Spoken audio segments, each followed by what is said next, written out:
testing of symptomatic patients who are close contacts of a known or probable case with rapid antibody-based test kits alone is not recommended. No? If there is no available RT-PCR, validated rapid antibody-based testing that detects both IgM and IgG may be used. However, regardless of results, no? This is important. Regardless of results, patients should remain isolated for 14 days or until asymptomatic, whichever is longer. Hindi inirerekomenda ang pag-test ng pasyente na close contact ng isang known o probable case gamit ang rapid antibody-based test kits lamang.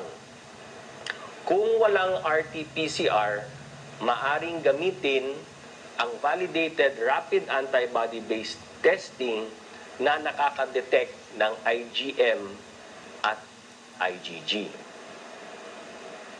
Okay, letter E.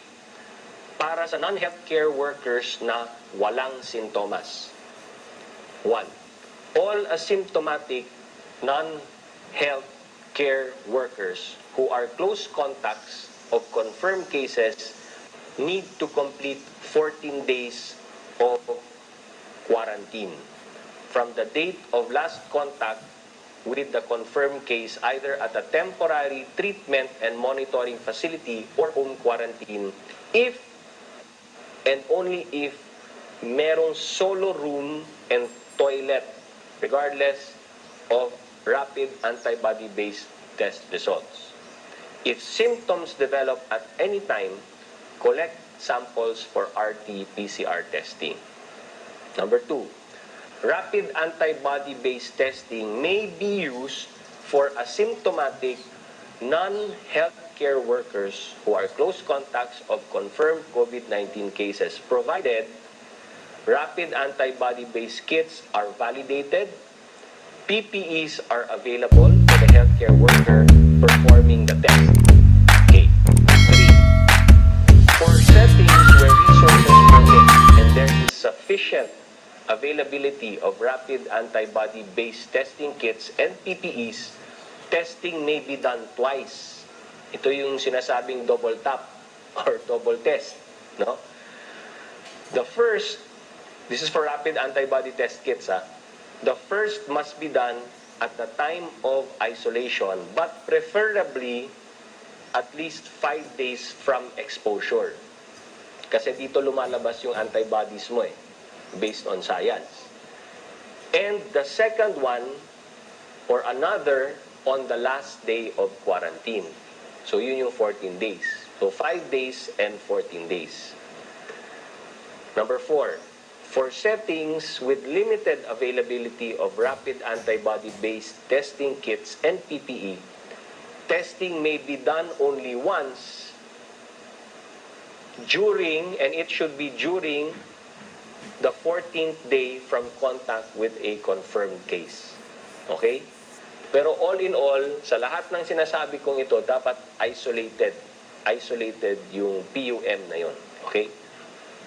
Number 5, if there are no available rapid test kits and or PPE, patients can be released from quarantine after 14 days as long as the patient remains asymptomatic. Okay, pero marami naman tayong na-order na rapid test kit, so this should not be a problem. But ito, number 5, just in case lamang. Okay, letter F.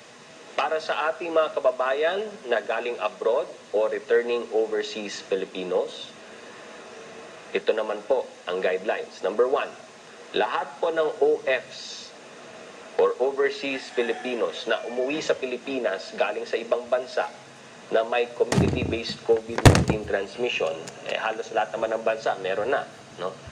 Ay kailangan dumaan sa mandatory 14-day quarantine.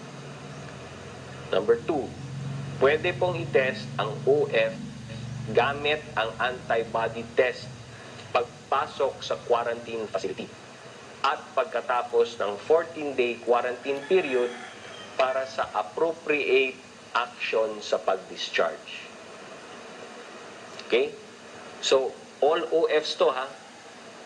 Wala akong sinabing OFW. Ang sinabi ko, all OFs, Overseas Filipinos.